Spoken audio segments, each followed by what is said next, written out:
વડોદરાની વિશ્વામિત્રીમાં આ જે મગરો છે ને એનાથી વડોદરાની પ્રજાને નુકસાન છે કે નહીં ખબર નહીં, પણ કોર્પોરેશનમાં જે ભ્રષ્ટ શાસકો ભાજપના નેતાઓ કોર્પોરેટર બેઠા છે એનાથી પ્રજાને નુકસાન થયું છે.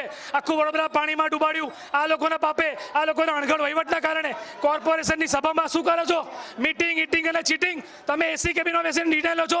તાકાત હોય તો તમે જે ચર્ચા કરો છો લાઈવ ટેલિકાસ્ટ બતાવો.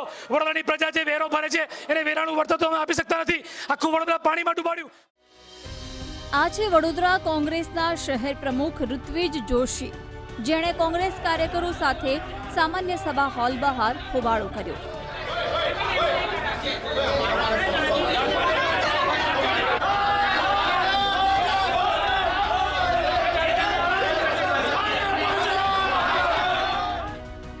અને વડોદરામાં પૂરના કારણે લોકોને થયેલા નુકસાન મુદ્દે ભાજપના શાસકો સામે નારેબાજી કરી.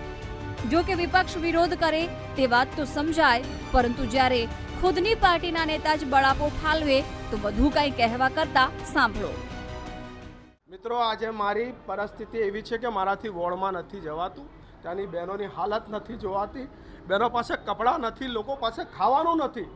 અમે જો આવા સમયે લોકોને કશું ના પહોંચાડી શકીએ, જો અમને કશું ના મળે, મારો ધારાસભ્ય એવું કહેતો હોય કે મને વોટ નથી મળતી, તો તમે વિચારી શકો છો કે કોર્પોરેટરને શું મળવાનું હતું. અને આજે સૌથી વધારે ગાળો અમારે ખાવાની, લોકો મા બહેનની ગાળો અમને દે, અમારો શું વાંક? આ શબ્દો, આ વેદના, આ આક્રોશ કોંગ્રેસના કોર્પોરેટરનો નહીં, પરંતુ ભાજપના જ વોર્ડ નંબર 12ના કોર્પોરેટરનો છે, જે આજે પોતાના જ પક્ષના પદાધિકારીઓથી નારાજ છે. કારણ કે તેમના કારણે વડોદરામાં પૂર આવ્યું, લોકોના ઘરો ડૂબી ગયા, લોકોને લાખો કરોડોની નુકસાની સહન કરવાનો વારો આવ્યો. આજે વડોદરા મહાનગરપાલિકાની સામાન્ય સભા યોજાઈ હતી. તેમાં પણ કોર્પોરેટર મનીષ પગારે તંત્રના પદાધિકારીઓનો ઉધડો લીધો હતો, પરંતુ તેમની રજૂઆતો સાંભળવામાં ન આવી અને અત્યારે પણ નથી સાંભળાતી, જેના કારણે વડોદરાને પૂરનો સામનો કરવો પડ્યો. હજુ પણ પદાધિકારીઓ ગોળ ગોળ વાતો જ કરે છે. તમે 24મીએ પાણી છોડ્યું, તો તમે 22મીથી 23 કેમ નહીં છોડ્યું? અને અમારી રજૂઆતો કેમ નથી સાંભળતા? ઠીક છે, મારે એમને એ જ કહેવાનું હતું કે ભાઈ તમે જે 5 મુખ્ય પદાધિકારી છો, મેયર છે, ચેરમેન છે, ડેપ્યુટી મેયર, દંડક, નેતા, તમને પાર્ટીએ મુખ્ય જવાબદારી આપી છે. આ તો પાડાના વાંકે પખાલીને ડામ એવી વાતો છે કે બધા કોર્પોરેટરોને દોષી કરે છે.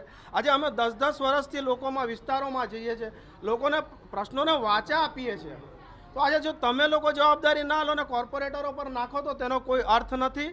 આ બધાય જવાબદારી એમને સ્વીકારવી જોઈએ કે ભાઈ આ આપણે કઈ રીતની ભૂલ છે. આજવાના દરવાજા ખોલવા બંધ કરવાનો નિર્ણય ચેરમેન તરીકે મારો હોતો નથી, પરંતુ આ તંત્રનો નિર્ણય છે. તંત્ર, પાણી પુરવઠાના અધિકારીઓ, ઉપર ઇરિગેશનના અધિકારીઓ, સેક્રેટરીઓ, મુખ્યમંત્રી અને પ્રભારી મંત્રી, આ બધાને સંકલનમાં લઈ અને તંત્રનો નિર્ણય હોય છે. નો ડાઉટ કે મને જાણ કરવામાં આવતી હોય છે, પરંતુ આ નિર્ણયો મેં નથી લીધા. એક સામૂહિક નિર્ણય છે અને તંત્ર દ્વારા લેવામાં આવેલા નિર્ણયો છે. સૌ કોઈ જાણે છે કે વડોદરામાં વિશ્વામિત્રીના કહેર પછી ભાજપના નેતાઓ લોકોની વચ્ચે નથી જઈ શકતા અને જાય છે તો લોકોના રોષનો સામનો કરવો પડે છે, લોકોની ગાળો સાંભળવી પડે છે. અને આ જ કારણ પણ છે કે ભાજપમાં અંદરો અંદર જ ગરમાગરમીનો માહોલ જામ્યો છે. એટલે કે આવનાર સમયમાં ભાજપના નેતાઓ અંદરો અંદર જ સામસામે આવી શકે છે. કેમેરામેન કિશોર ક્ષીરસાગર સાથે માનુ ચાવડા, વીટીવી ન્યૂઝ, વડોદરા.